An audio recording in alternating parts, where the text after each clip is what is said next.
Hi, Brenda, and welcome to the Truth About Weight Loss Summit. Thank you so much for being here. I'm so excited to talk to you. Oh, thanks so much for inviting me, AJ. It's such an honor to be with you. Oh, thank you.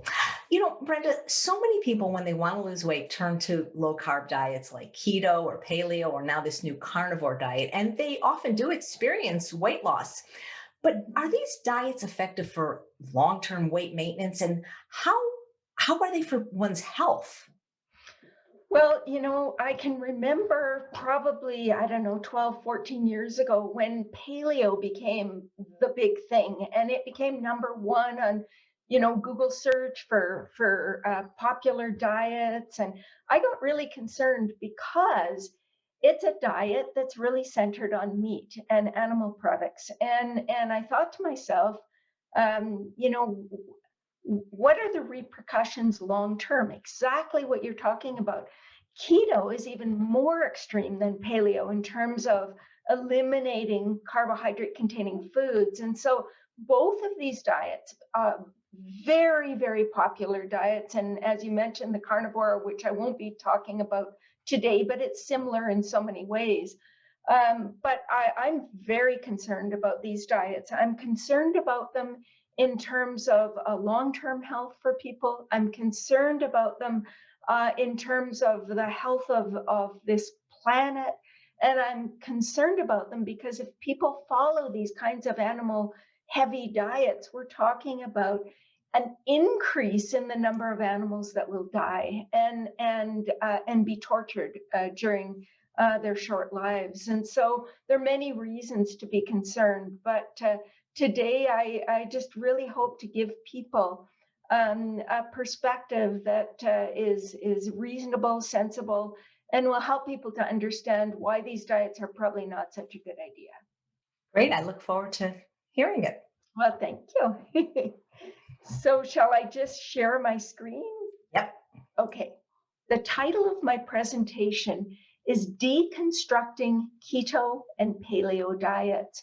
I want to start with a quick outline. So first, we're going to define keto and paleo diets and talk about their distinguishing features. Then we'll delve into the keto and paleo claims and the evidence that exists for those claims. Then I would like to contrast and compare plant-based diets versus these low-carb diets.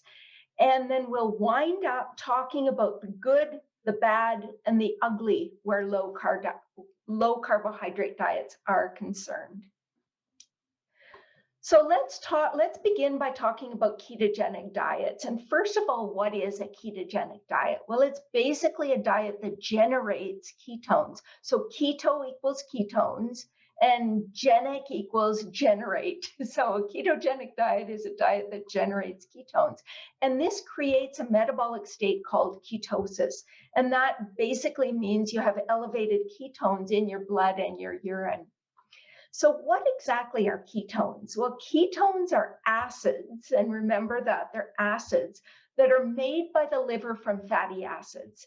And small amounts, everybody makes ketones. We make small amounts constantly to provide an extra energy source for the body. But production ramps up very significantly when you are deprived of carbohydrates, essentially glucose. Now, a lot of people think that when they're in ketosis, every cell in the body can use ketones as an energy source, and that's actually not true. Only about 50% of your basal energy needs and 70% of your brain's energy needs can be met by ketones. There are some cells in your body that cannot use ketones at all. They must use glucose for energy. And examples are your red blood cells. So red blood cells don't have mitochondria, and you must have mitochondria in order to use ketones for energy. So they must rely on glucose. And the second is your liver cells. Liver cells lack a necessary enzyme called beta-ketoacyl-CoA transferase, which is necessary for using ketones as well. And so those cells require glucose. They cannot use ketones. So, what triggers ketosis? Well, there are actually three main things that can trigger ketosis. The first is uncontrolled diabetes, which means there's a lack of insulin. So, in people with type 1 diabetes, particularly, ketosis occurs when they don't have sufficient insulin. And this can happen if they're sick or if they forget to take their insulin injections. And this can cause the most serious form of ketosis. It's a potentially life-threatening condition called ketoacidosis. And this is very rare in people who are not type 1 diabetics. So this is just, one of the causes of ketosis, but not so common. The second is starvation or fasting. And so if you're starving, something happens in your body. You have no access to food, you have no access to glucose. Your body starts to draw upon its stores of energy or stores of calories, and it begins with your carbohydrate stores. And we store carbohydrates as glycogen in the body. And so glycogen is actually converted to glucose, and we can use that. When the glycogen is all used up, then we turn to protein stores, and we actually use protein from muscle tissues to make glucose via a process called gluconeogenesis. And so that's the second place we get energy. And then we turn to our fat stores. And our fats are stored as triglycerides that include glycerol and fatty acids. And the glycerol from triglycerides is used to make glucose via, again, gluconeogenesis. And then the fatty acids are used to make ketones. And so when you start generating a lot of ketones during starvation or fasting, your body goes into ketosis. The third reason why you may go into ketosis is by following a ketogenic diet. And this is what the focus of this presentation is.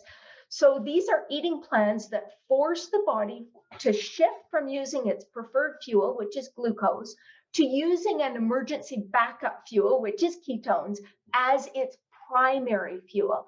It's really a way of tricking your body into thinking it's fasting. So a ketogenic diet needs to be very low in carbohydrates, very high in fat, and low to moderate in the amount of protein it contains in order to get your body into ketosis. So this will be the focus of this presentation. The basic premise, why would people want to even do a ketogenic diet? Well, the basic premise is that when we're in ketosis, we shift to a fat burning metabolism, and weight loss just becomes effortless because we're just burning fat. And disease risk dramatically reduces. It's really healthy for us. And that's the basic premise, and we'll examine that premise. So what do the macronutrients in a ketogenic diet look like? Well, we have something we call the classic ketogenic diet, which is a ketogenic diet that was designed in the 1920s for epilepsy. And it is, as you can see, about 90% of calories from fat, about 6 to 8% of calories from protein, and only 2 to 4% of calories from carbohydrates. So this is a very extreme form of ketogenic diet. Then you've got the ketogenic weight loss diet. And the ketogenic weight loss diet is a modified ketogenic diet that's less extreme than the classic diet, but it is still the most extreme of all the low carb diets. It's about 70 to 80% of calories from fat, about 15 to 20% of energy from protein, and about 5 to 10 or even less percent of calories from carbohydrates. So what foods are actually permitted on this diet? Well, if you look at the keto pyramid, what you see is at the base of the pyramid, you've got meat, poultry, and fish. You've got eggs, some dairy products, not all, because fluid milk is high in carbohydrates. So it's the lower carb dairy products that are allowed, like butter and cheese. Fats and oils are encouraged. And then there's green vegetables, some non-starchy vegetables, and some nuts and berries. As you can see at the bottom here, there are a lot of things that aren't permitted. You can't eat grains, you can't eat legumes, no fluid milk, no starchy vegetables. And so it's, you're pretty limited. the theme really of the theme of the ketogenic diet is to eat fat, eat meat, poultry, eggs, and fish. The fattier, the better, and eat non-starchy vegetables. Here's a sample recipe to give you an idea of what kinds of keto meals would be common. And so this is a cheesy taco casserole from a very popular keto website. And you can see 3 pounds of beef, 6 cups of cheese, and 2 cups of frozen red pepper strips. And so what you've got here is, in an eighth of the recipe, is 787 calories, 61 grams of fat, that's about 70% of calories, 30 grams of saturated fat, 7 grams of carbohydrate, that's only about 4% of calories, 49 grams of protein, 205 milligrams of cholesterol, and a half a gram of fiber. That's it. So unbelievable. This you could not consider as a healthy meal, I think, in any stretch of the imagination. So let's take a look at what the paleo diet is. Well, the paleo diet is a pattern of eating that attempts to mimic the diet of our Paleolithic ancestors. And the basic premise here is a shift from the hunting and gathering diet that was rich in wild meat and wild plants to an agricultural diet rich in grains and legumes is what really gave rise to our obesity and chronic disease epidemics. So that's the theory. The paleo diet is probably the least extreme of all the low carb diets because it's got about 20% of calories from carbohydrates. It's, as you can see, about 30% of calories from protein. So that's significantly more than the standard keto diet. And it's about 50% of calories from fat.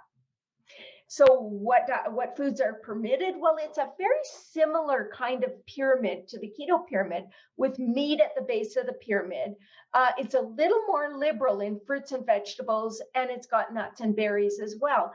Again, there are no grains and legumes. And so I just, the theme is if a caveman couldn't eat it, neither should you. And here's a sample recipe. So what you'll see is this is a pork and vegetable stir fry, so we see more veggies than in the keto menu. A half of the recipe is about 643 calories, 37 grams of fat, or about 53% of calories. Very high in protein at 54 grams of protein, 34% of calories. It's got about 15% of calories from carbohydrate, 147 milligrams of cholesterol, and 8 grams of fiber. So it's much higher in fiber because it's more generous with the vegetables than a keto diet. Now, I want to contrast so you can see the differences and similarities with paleo and keto diet. So the similarities are in the blue lines, and the differences are in the pink. And so if we look here, you can see in terms of the similarities, both paleo and keto diets are high in meat, poultry, fish, and eggs, with the keto diet probably being with the paleo diet being even a bit higher than the keto diet. Nuts and seeds, both include plenty of nuts and seeds, both include green vegetables, both exclude legumes, both exclude grains. So in terms of the differences, the paleo diet excludes all dairy, whereas the keto diet has a lot of high-fat dairy, high-fat cheeses and creams and butter. And then in terms of non-starchy vegetables, they're included in paleo, but they're limited in the keto diet. Starchy vegetables are limited in paleo and completely excluded in keto. Fruits are moderate in paleo, and they're actually minimized in keto because they have a fair number of carbohydrates. And concentrated fats and oils are moderate in the paleo, and they're very high in the keto diet. So again, if you look at macronutrients, keto, 70 to 80% of calories from fat, 15 to 20 protein, 5 to 10 carbohydrate, versus the paleo, which is 50% fat, 30 protein, and 20 carbohydrate. So if we think about this in terms of carbohydrate restriction, a keto diet is less than 5 to about 10% of calories from carbohydrates, whereas other low carbohydrate diets are about 11 to 25% of calories from carbohydrates. So how many grams of carbohydrates would that be on a 2,000 calorie diet? Well, for keto, it would be about 25 to 50, and for paleo, it would be about 100 grams. Now, remember that the percent of calories from carbohydrates in a keto diet are about 5 to 10% of calories, and about 20% in a paleo diet. If you look at the number of the percent of calories from carbohydrates in plant foods, you start to understand why plant foods are restricted in these low carbohydrate diets. Fruits and starchy vegetables are 90% plus of calories from carbohydrates. Legumes and grains, 70 to 75%. Even non-starchy vegetables are almost 60% of calories from carbohydrates. Nuts and seeds are the only exception in the plant-based world, with about 12% of calories from carbohydrates on average, because they're predominantly fat. Now, milk is one of the exceptions in the animal kingdom. It provides about 37% of calories from a carbohydrate called lactose. And otherwise, animal products are very low in carbohydrates. Eggs and cheese, about 3%. Meat, poultry, fish, are zero. They have no carbohydrates. Fats and oils, of course, don't have carbohydrates either. And so it's pretty obvious looking at these numbers that low carbohydrate diets are low plant food diets, essentially. So I want to mention net carbs, because in the keto world, especially, anybody that's on a very low carbohydrate diet, they tend to count net carbs rather than total carbs. This essentially subtracts fiber from total carbohydrates because fiber isn't digested. And what it does when you subtract fiber from total carbs is it does allow you to eat more total carbs than you would otherwise be eating if you were counting total carbs. And just to put this into practical terms, if you look at eggplant, a cup of eggplant, total carbohydrates would be about 17 grams in 1 cup. The net carbohydrates would be 12, because a cup of eggplant has about 5 grams of fiber. So we subtract 5 from 17 to get 12 grams of net carbohydrates. And, asparagus, just a couple of examples, 6 total grams of carbohydrate per cup, 4 of net carbohydrates. Cucumber, 3 grams of total carbohydrates, 2 grams of net carbohydrates. If you look at kale, it's only about 1 gram of carbohydrate per cup.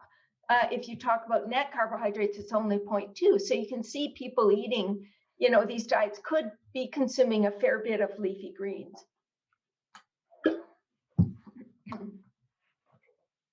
If you look at the carbohydrate content of other foods, you can see much more concentrated carbohydrates. So quinoa, potatoes, chickpeas, we're looking at around the 40 grams of carbohydrate per serving. After we subtract, the fiber in chickpeas, for example, we go from 43 grams of carbohydrate to 31 grams because there is 12 grams of fiber in that serving. So, and blueberries, I just want to point this out, because a lot of people think in a keto diet, you can eat unlimited amounts of berries, for example, and that's just not true. So if you remember, you're looking at 25 to 50 grams of carbohydrate. Well, there's 21 grams of total carbohydrates in a cup of blueberries, 17 grams of net carbohydrates. So you can't eat an unlimited number of blueberries on this diet, for sure. And then if you look at the carbohydrate content of things like sour cream and cheese, you're looking at 1 gram, no fiber. So the net carbohydrates are the same as the total carbohydrates. I hope that's clear. So which is more healthful, a keto diet or a paleo diet? Well, the keto is the most extreme low carb diet. Fatty foods predominate. Plant foods are heavily restricted. Paleo is the least extreme of the low carb diets. It allows more liberal intake of plant foods. So I would say paleo is probably more healthful than keto because it contains more plants, thus it contains more fiber, prebiotics, phytochemicals, antioxidants, and plant sterols. But it does have a huge downside, which we will talk about later. So now let's move on to looking a little more deeply at each of these diets. So let's start with keto. There are a number of keto claims about keto diets.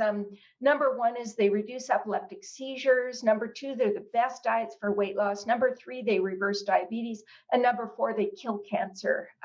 And so we'll take a very quick look at these claims and the evidence for or against these claims. So we actually have convincing evidence for epilepsy. And what we know is about 36 to 85% of patients with epilepsy experience more than 50% seizure reduction with ketogenic diets. 10 to 15% of these individuals actually become seizure free. And it's most effective for those individuals who do not respond to medications and those with epileptic syndromes like GLUT1 deficiency. Let me explain this. If you don't have GLUT1, GLUT1 is actually the transporter that carries glucose into your brain. And if you have a lack of that transporter, you have a deficiency of GLUT1, you can't get glucose into the brain for your brain to use as energy. So epilepsy could result. And if all of a sudden you start providing an alternative source, an alternative fuel for the brain, it can reduce seizures and improve cognitive function. And so this can be a very effective therapeutic tool for these children who have these kinds of, unresponsive epilepsy or these epileptic syndromes. The risks, however, are not to be taken lightly. So what we see with these children who get put on these ketogenic diets is we see cardiovascular disease, we see arrhythmias, cardiomyopathies, dyslipidemia, which is high cholesterol levels and high triglycerides. We see malnutrition, stunted growth, bone disorders, decreased bone mass, fractures, constipation, dehydration, a lot of gastrointestinal disturbances, unhealthy gut microflora. We see metabolic acidosis, kidney stones, liver abnormalities, and blood disorders like anemia and neutropenia, which is a type of white blood cell. And so this is a therapy or a therapeutic tool that needs to be used with great care, because the consequences of a ketogenic diet in these children are really very serious. We have moderate evidence for ketogenic diets with weight loss. And the short-term research shows that people do achieve significant weight loss in trials of 3 weeks to 4 months. We see favorable changes in body composition and markers of inflammation. And the other thing we see is fairly effective appetite suppression. And this makes sense. If you think of yourself being in a situation where you're starving, and if you've ever fasted, that after a few days, you're not hungry anymore. And that's because your body has a lot of ketones and they suppress appetite, which I think is a survival mechanism. So ketogenic diets can be fairly effective in suppressing appetite. Now, the long-term research, the best research we have is a meta-analysis from 2013 with 13 RCTs, or randomized controlled trials. And the folks doing keto lost slightly more weight over a year than people on what they called a low-fat diet, less than 30% fat. So not truly a low-fat, as many of us in the plant-based world would consider low-fat. But that was their definition of a low-fat diet. The people on keto had lower triglycerides and higher HDL cholesterol than those on the low-fat diet. They had higher LDL cholesterol, however, which is not a good thing. And there were no significant differences in blood pressure, fasting glucose, insulin, A1C, or C-reactive protein in these groups. However, by 2 years, the weight loss was similar to the low fat. So over time, the differences disappeared in terms of the weight loss. Now, I think a couple of the most interesting studies that I've seen on ketogenic diets and weight loss are metabolic ward trials. And metabolic ward trials are, they're really interesting because People can't cheat. They're put in a hospital, in a metabolic ward. Everything is monitored, and they're given the food, and that's all they get. And so this study was on 17 overweight men, and they basically compared a baseline diet, 50% of calories from carbohydrate, with an isocaloric keto diet, about 5% of calories from carbohydrate.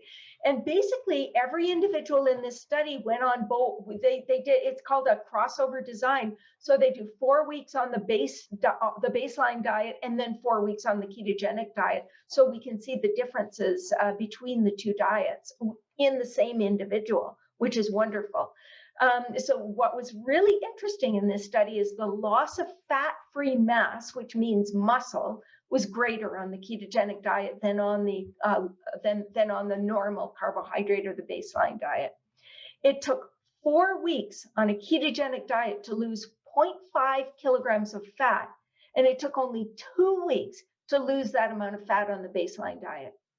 So that is a big red flag to me. And then this same study group, this is Kevin Hall's study group, in 2020 put out another metabolic ward trial on 20 overweight men and women.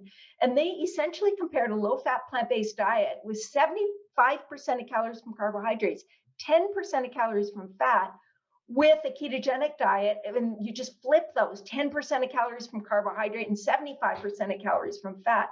And this was a 2-week crossover design, unrestricted food intake. They could eat as much as they wanted. And a crossover design means they went on one diet and then flipped over to the other diet. So we could see the impact of each diet on the same individuals. And the ketogenic diet lowered blood glucose, insulin, triglycerides, but it impaired glucose tolerance, and it increased the loss of fat-free mass or muscle tissue. The plant-based diet lowered blood pressure, cholesterol, and energy intakes. They were consuming 689 fewer calories a day than were the people on the ketogenic diet, and they were allowed to eat as much as they want, which meant they were feeling satiated with fewer calories, which is really a very good thing. But the big thing with the plant-based diet is it actually increased fat loss. So they lost 51 grams per day of fat compared to only 16 grams per day on the ketogenic diet. So a lot of people think, oh, the keto is better for fat loss, but it's not. And this study, which was a metabolic ward trial, showed very clearly that it's not. The verdict is very simple. Ketogenic diets do induce weight loss, but they may be less effective than low-fat plant-based diets in doing so. I think the key to remember, that everybody needs to remember, is there are lots of ways to lose weight. Anything that promotes an energy deficit will promote weight loss. If you eat just donuts or just bacon, but you're eating 1,000 calories less than what you need, you'll lose weight. It doesn't make these things good for you. The picture here is to keep a slender figure.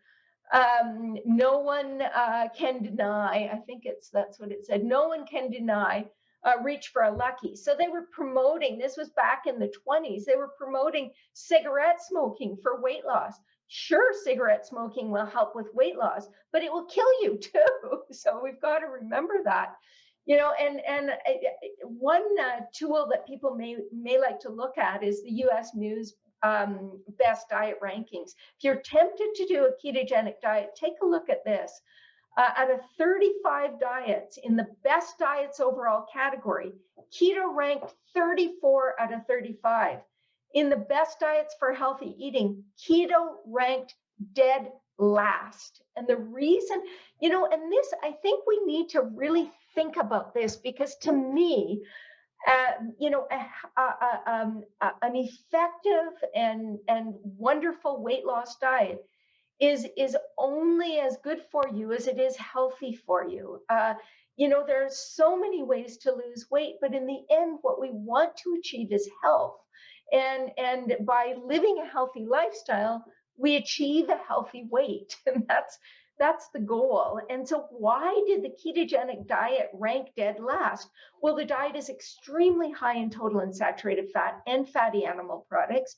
and it has a very high potential for nutritional deficiencies. It's low in fiber, potassium, folate, magnesium, and vitamin C. And so it's strongly associated with malnutrition. It also has multiple adverse side effects. And we have limited or mixed evidence as well for type 2 diabetes, or we have limited or mixed evidence for type 2 diabetes and cancer. And so we'll quickly look at these. Type 2 diabetes, we know there are short-term benefits in terms of weight loss, improved glucose control, reduced A1C, lower triglycerides, fewer medications. However, the downside is that keto diets help reduce symptoms of diabetes, but they actually increase insulin resistance. And if a person eating a very low carbohydrate diet is challenged with a load of carbohydrates, they tend to have significant spikes in blood glucose because they remain so insulin resistant.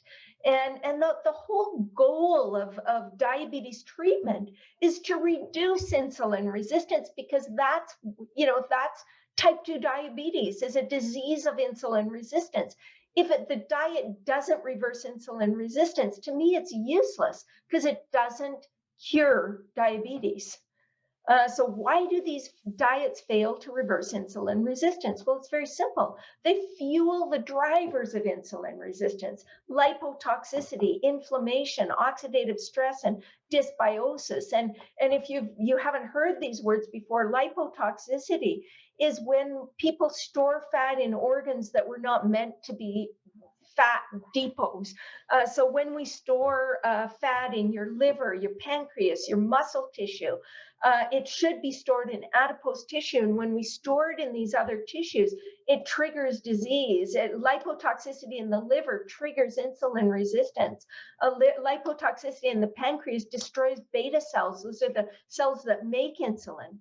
Then you know what inflammation and oxidative stress are. Dysbiosis is an unhealthy gut microflora. And when you're eating mostly fat, you're not eating a lot of prebiotics to feed your healthy gut microbes. And so this is bad news. And so, of course, these diets are not good for diabetes. If we look long term, we don't have any long-term studies using ketogenic diets to treat type 2 diabetes. However, we do have a systematic review of low carb diets, people that have followed low carb diets for over 12 weeks. And we see no differences in weight or A1C with longer term treatment when compared to low fat, low GI diets or the usual care diets for diabetes. And in fact, in 2011, the health professionals follow-up study following over 40,000 people and looking at almost 2,700 cases of type 2 diabetes, they actually found that high animal protein and animal fat, low carbohydrate diets, they weren't keto, but they were, some 30% of calories from carbohydrates. They were associated with a 37% increased risk of type 2 diabetes. High plant protein and fat, low carb diets that weren't keto were not associated with an increased risk overall, but were actually associated with a 22% decreased risk in men who are under 65 years of age. And so when people get their fat and protein from plants, it comes packaged with fiber and phytochemicals and antioxidants, so it's protective, as opposed to the animal fat and animal protein, which is not protective. Cancer, the theory is that sugar feeds cancer. Cancer cells don't use fat, so keto diets cause the death of cancer cells. And if we look at the evidence, we do have a lot of small studies that show some benefits with ketogenic diets for cancer. We see some prolonged or partial remission, some improvement in quality of life, some improved effectiveness of a chemo drug for glioblastoma, which is brain cancer. However, a 2019 comprehensive review found although keto diets may slow some cancers if combined with chemo in the very early stages of disease, not all tumors respond positively to keto diets. In fact, some respond quite negatively. And studies have failed to show that keto diets increase survival in advanced cancer patients. We actually also have a number of studies that have looked at low carb diets and cancer mortality. And this particular study, a 2018 study, reported that people who ate the fewest carbohydrates actually had a 35% increased risk of dying of cancer compared to people eating the most carbohydrates. And it goes on. If we look at carbohydrate intake and mortality, meta-analysis from 2018 showed people with the lowest carbohydrate intakes had a 32% increased risk of dying. And people with intakes around 50 to 55% tended to do the best. People with very high carbohydrate diets had a 23% increased risk of dying. However, only the people who were getting high carbohydrate diets that were from refined carbohydrate foods like white rice and white bread were at increased risk. There was a whole segment of people on very high carbohydrate diets, high fiber, whole food, plant-based diets that actually had a lower risk of dying than the people with the 50 to 55% of calories from carbohydrates. So that's important to remember. And in fact, the findings were that mortality increased 18% when carbohydrate was exchanged for animal-derived fat or protein. And mortality was decreased 18% when the substitutions were plant-based. So when you substituted carbohydrate for plant-based protein or fat. And the authors actually concluded that these data provide further evidence that animal-based low-carbohydrate diets, which are more prevalent in North America and European populations, should be discouraged. So here's what we know about keto diets. We know that there's some potential benefits, like epileptic seizure reduction, reduced energy intakes, appetite suppression, weight loss, lower blood sugar, decreased triglycerides, and increased HDL. However, there are a lot of risks, and the short-term risks are people get something like that we call the keto flu: weakness, fatigue, nausea, vomiting, dizziness, bad breath, muscle cramps, headaches, irritability, poor concentration, stomach pain, difficulty sleeping, and constipation. And there are more short-term risks. They get an increase in their harmful LDL cholesterol. They have impaired artery function, impaired glucose tolerance, worsening kidney function, and reduced athletic performance. Then there are long-term risks, like increased all-cause mortality, increased exposure to persistent organic pollutants that move up the food chain and induce metabolic disorders. There's increased risk of birth defects like neural tube defects. There are increased risk of kidney stones, bone loss, colon cancer, cardiovascular disease, nutrient deficiencies, and non-alcoholic fatty liver disease and hepatic steatosis, which is fatty liver as well. So some people ask, what about vegan keto diets? Well, there are no trials that compare vegan versus animal-based keto, but there are plenty of trials that show plant-derived fat and protein are protective, while animal-derived fat and protein increase risk. So vegan keto diets are lower in saturated fat, they're higher in phytochemicals and antioxidants, fiber, plant sterols than regular keto. However, lower fat vegan diets beat vegan keto on all of these fronts. They have more fiber, they have more plant sterols, they have more phytochemicals, and so on. So they would be preferable any day to a vegan keto diet as far as I'm concerned. So let's dig a little deeper into the paleo diet. So here are the claims associated with paleo. Paleo diets promote weight loss, reduce hunger, depress sugar cravings, clear skin, increase energy, build muscles, reverse diabetes, reduce inflammation, reduce cancer risk, reduce the risk of heart disease. And even if we agreed that it is a good idea to eat like our short-lived ancestors, the first question we would want to ask is, what did our ancestors eat? Pre-agricultural people ate wild plants, they ate wild animals, they ate fish and insects. The balance of these foods varied with the time frame, the location, the season, the gathering and hunting skills of those people, the tools, their culture, all of those things. So what didn't they eat? Well, we know for sure they didn't eat anything from a box or a bag. They didn't eat deep fried foods or fast foods. They certainly didn't eat refined fats, oil, sugar, or salt. They didn't eat the milk of other mammals or any products made from that milk, like cheese. They didn't eat bacon, ham, salami, sausage, or any other processed meats, and they didn't drink alcohol. So the question that I asked myself when I first started to look at paleo diets is, do these new paleo diets that people are consuming really equal true Paleolithic diets?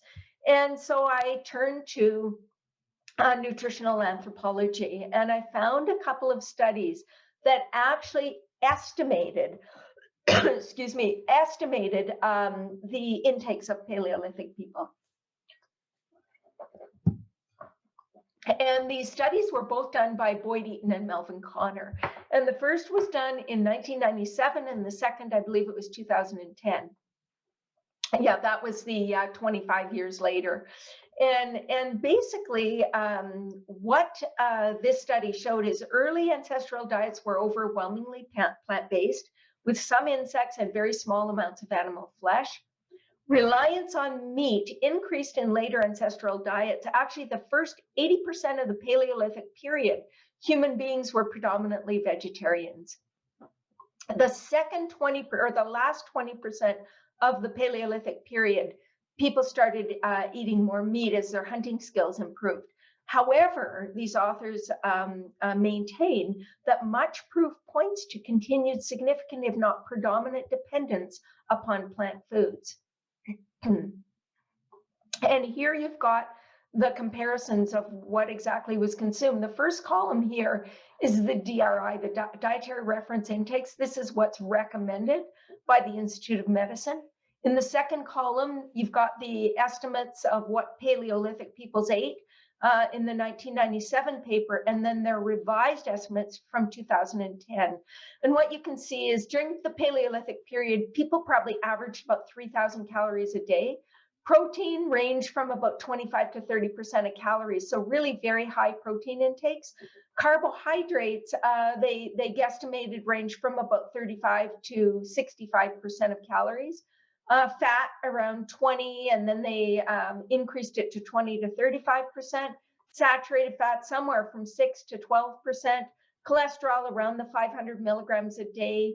The omega-6 to omega-3 ratio around the 2-to-1, and fiber around some 70 to 150 plus grams a day.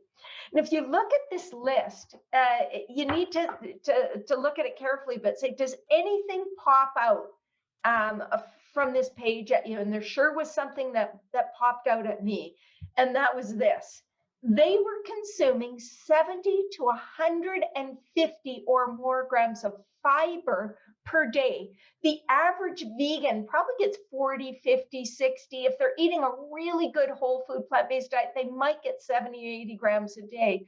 But these people were consuming probably double the fiber, triple the fiber that vegans consume. So that was a huge, huge thing for me to see. And then if you look at micronutrients, they were consuming over 500 milligrams of vitamin C. The average vegan's probably around 250. They were consuming almost, somewhere 1,000 to 2,000 milligrams of calcium. They were consuming 7 to 10,000 milligrams of potassium. All of these nutrients that I'm highlighting here are nutrients that come from plants, or predominantly from plants. And so these are clues that these diets were very heavily concentrated in plant foods. So I asked myself the question, I wonder what is closer to a true Paleolithic diet, a new paleo diet or 100% plant-based diet. So I decided to do the math, and I actually went to a paleo website and I analyzed 3 days, a Wednesday, Thursday, Friday, of their recommended menu.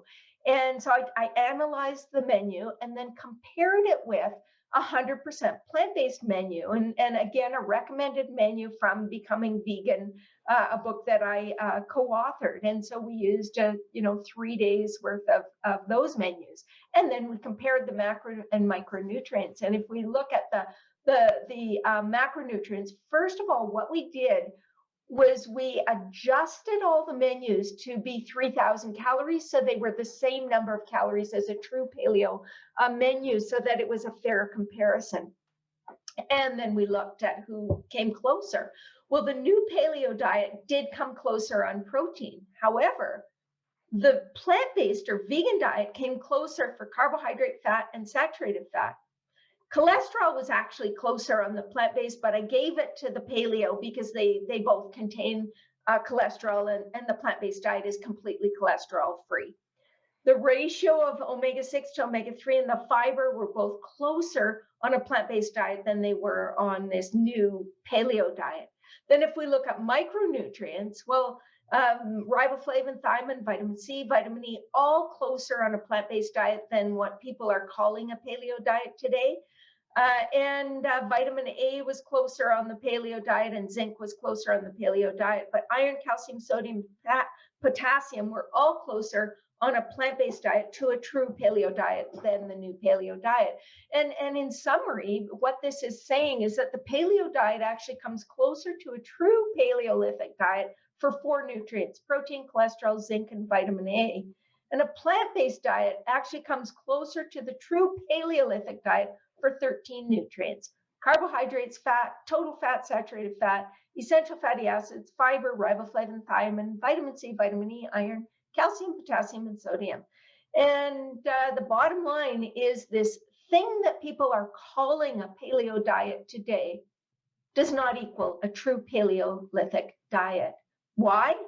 And people said, well, why? I mean, basically, a paleo diet is meat and plants, and that's what a Paleolithic diet is. So why wouldn't they be similar? Well, today's paleo diet devotees focus on achieving protein intakes of Paleolithic people. They emphasize meat as opposed to the plant foods that would be necessary to achieve the 70 to 100 grams of fiber a day, or the 7,000 plus milligrams of potassium, or the 500 milligrams plus of vitamin C. If this is just very clear. When you focus on animal products, you're not going to get these nutrients that are associated with plant foods, and that's what's happening. Wild meat also doesn't equal domestic meat. Meat from wild animals is much lower in fat, about 6 to 16% of energy from fat, compared to about 30 to 60% of energy from fat in farmed animals. Wild animal meat is lower in saturated fat, it's higher in omega-3s, and of course it's free of antibiotics and added hormones, so it would be a healthier choice than farmed animals.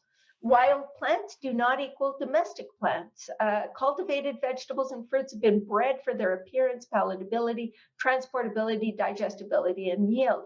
Wild plants deliver over 3 times the fiber of commercial plants, and they're more concentrated in vitamins, minerals, and protein as well.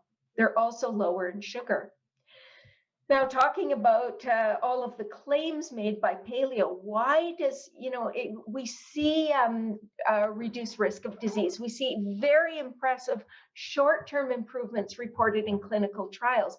And we see things like reduced body weight, increased satiety, improved blood lipid levels, lower blood sugar, better insulin sensitivity, less inflammation, decreased blood pressure. And so people would say, well, why are the paleo diets achieving all of these things? Well, they get favorable results because the paleo diets that are used in these clinical trials are very carefully designed to reduce the foods that are linked to the obesity epidemic and chronic disease. There's no fast foods or fried foods or processed meat or refined grains or refined sugars or concentrated fats and oils. There's no high fat dairy products. There's no alcohol. And so you can understand why they're reducing risk of disease. They get rid of a lot of things that are associated with increased risk. However, the big question to me is, are we getting short-term gain for long-term pain? While paleo diets may induce weight loss and favorable lab results short-term, there are very significant concerns about adopting such diets long-term, because paleo diets are high meat diets. They are very high in animal protein and agrochemicals and carnitine, which gets converted to trimethylamine oxide, which is an inflammatory compound. They're high in endotoxins, environmental contaminants like persistent organic pollutants. They're high in heme iron, which is a pro-oxidant, and in new 5-GC, which is a pro-inflammatory molecule in meat. They're high in nitrosamines if they're processed meats. They're high in products of oxidation, saturated fat, and cholesterol. And all of these things are not good. How much meat are they actually eating? Well, typically they're recommending 30% of calories from protein. So in a 2,000 calorie diet, that's 150 grams of protein. In a 2,800 calorie diet, that's 210 grams of protein. Assuming that 80% of their protein comes from meat, that would be 16 ounces of meat a day in a 2,000 calorie Paleolithic diet, or 22 ounces of meat a day in a 2,800 calorie Paleolithic diet. So how much meat is actually safe to eat? Well, this question was asked to Dr. Walter Willett, who is the most cited nutrition expert in the world. He's the author of co-author of over 1,700 original research papers and reviews. And his answer to this question is as follows. If you step back and look at the data, the optimum amount of red meat you eat should be 0. So let's contrast plant-based versus low-carb diets. We have clear, consistent evidence that whole plant foods are protective to health, that heavily processed foods, fast foods, and fried foods with added fat, sugar, and salt are damaging to health, that meat, especially processed meat and red meat, increases risk of disease. We have a number of national and international dietary guidelines that recognize these realities.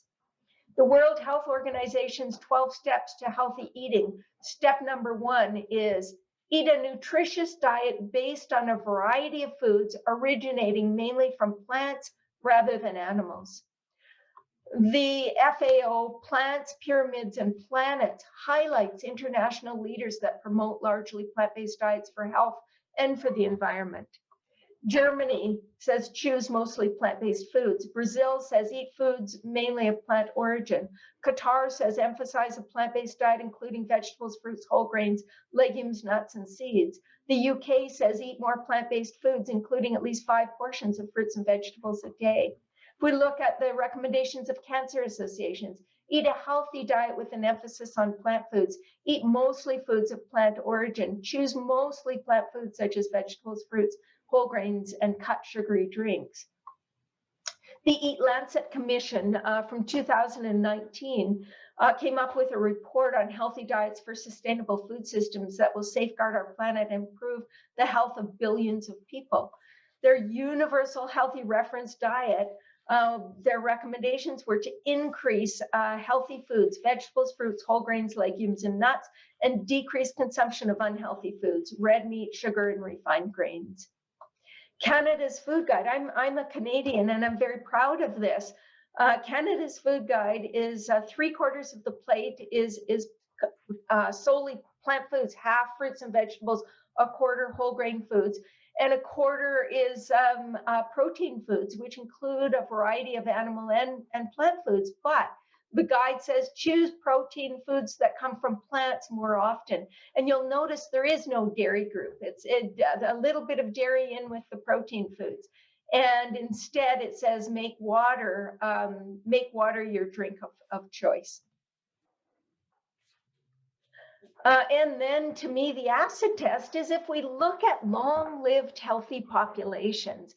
And of course, we're talking here about the people of the blue zones. And the people of the blue zones, if we look at the sort of common threads we can weave through all blue zones, they all have strong families. They tend not to smoke. They're socially engaged. They do constant moderate physical activity. And where diet is concerned, they all consume plant-based diets and they all consume legumes as dietary staples. The man pictured here is an Okinawan centenarian. This is my goal. And I think the goal of most of us, if we live to be 100 years of age, We want to still be productive members of society. If we look at blue zone average intakes of carbohydrates, fat, and protein, here's what we see. They average 62% of calories from carbohydrate, 25% of calories from fat, and 12% of calories from protein. This is an interesting group, the Samani from Bolivia, South America. They live a traditional hunter-gatherer lifestyle, and they have the lowest reported rates of heart disease of any population on the planet. Here's what they consume. 72% of calories from carbohydrate, 14% of calories from fat, and 14% of calories from protein. That ought to tell us something. The bottom line is it makes little sense to promote diets that limit the most protective dietary components and maximize many of the most pathogenic components in the diet when a more healthful and effective dietary protocol is available. And that, of course, is a whole food plant-based diet. And this is the shock to many people. The paleo founders actually concur. Boyd Eaton and Melvin Connor are the founding fathers of the current paleo diet. Much of the essential foundation of the movement is based on their research. They agree that 8 billion people can't eat a meat-based diet without sacrificing the planet. And their advice is to eat less meat and get most of your protein from plants. So now I'd like to wind up with talking a little bit about the good, the bad, and the ugly where low carbohydrate diets are concerned. Let's start out with the good. Well, the good is that they eliminate refined carbohydrates, starches like white flour products and sugars like soda. They eliminate many highly processed foods. The bad is that they're high in fat, saturated fat, and cholesterol. They're high in pro-oxidants and chemical contaminants. They're low in fiber, phytochemicals, and antioxidants. And they pose a risk for potential nutrition shortfalls, especially with a keto diet. They're low in a number of minerals and vitamins. And the ugly is that low-carb diets are high animal food diets. And as such, they are both ecologically unsustainable and ethically unjustifiable. They are ethically unsustainable because low-carb diets downplay the ecological crisis that makes eating lower on the food chain an ecological imperative. If our entire population ate a low-carbohydrate diet, our planet's dwindling resources would very quickly run dry. If we all ate paleo, we would need an estimated 15 planet Earths to sustain the current human population.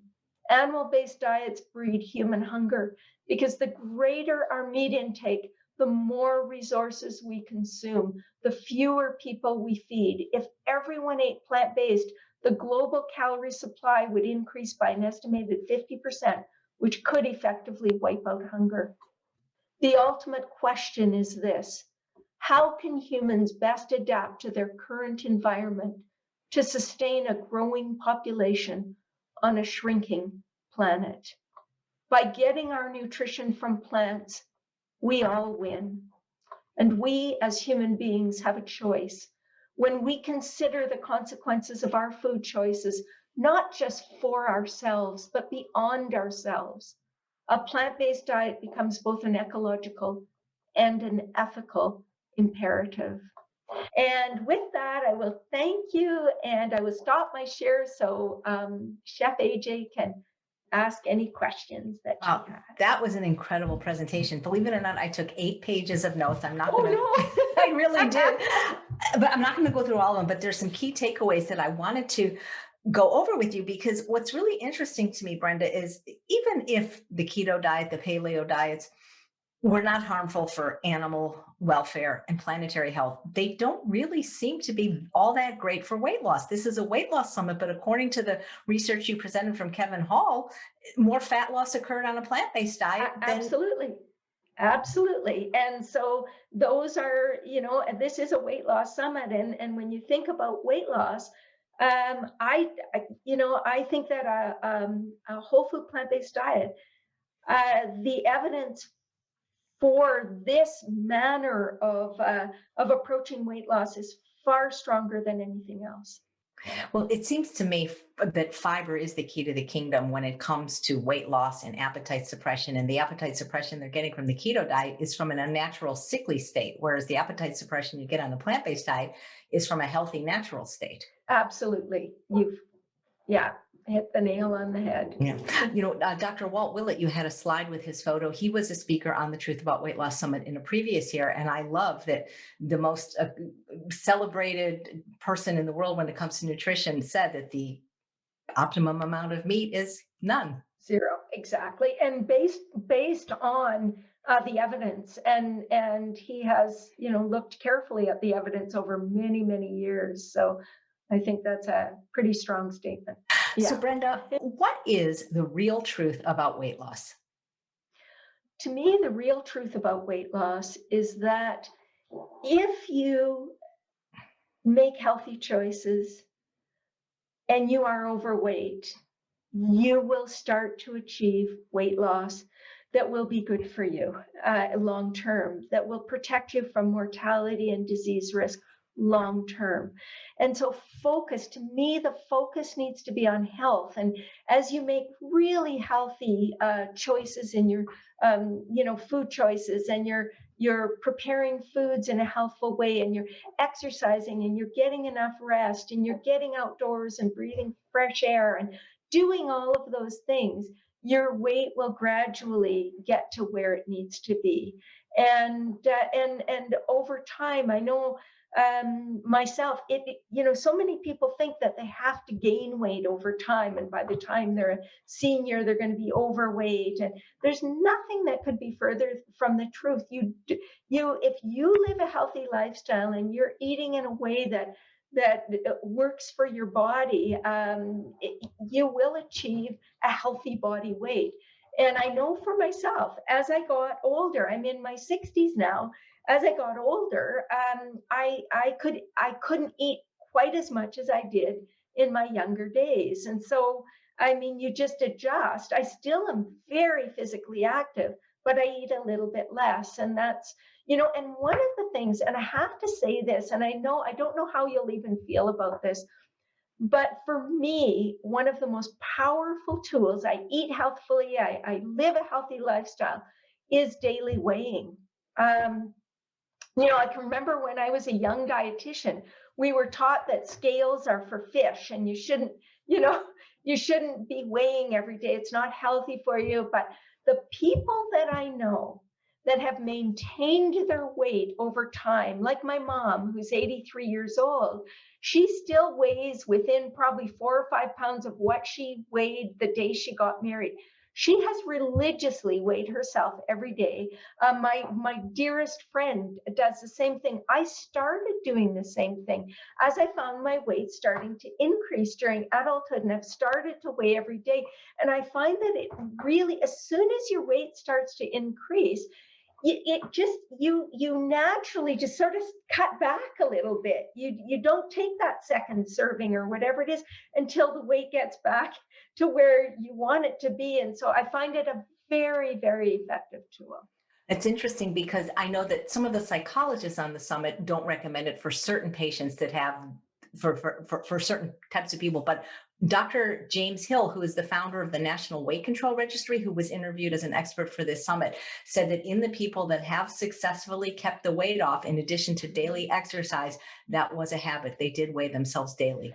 Yeah, and the research just really shifted on that one, and I think it was probably 10, 15 years ago that our dietetic organizations changed their perspective and started recommending daily weighing. Now, I totally understand for people with obsessive compulsive disorders or a propensity to eating disorders, that they may not want to be doing that, and they may, want to steer clear of the scale. But for people who have a reasonably healthy relationship with food, it can be a very effective tool.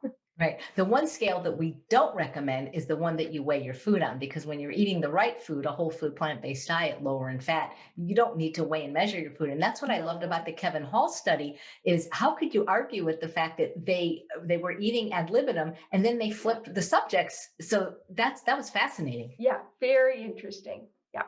Wow. Well, I could talk to you all day, but I just want Oh, to me thank you too. so much for your wonderful presentation. Oh, well, thank you so much for having me. And I hope the rest of the summit is just wonderful. I'm sure it will be. Thank you.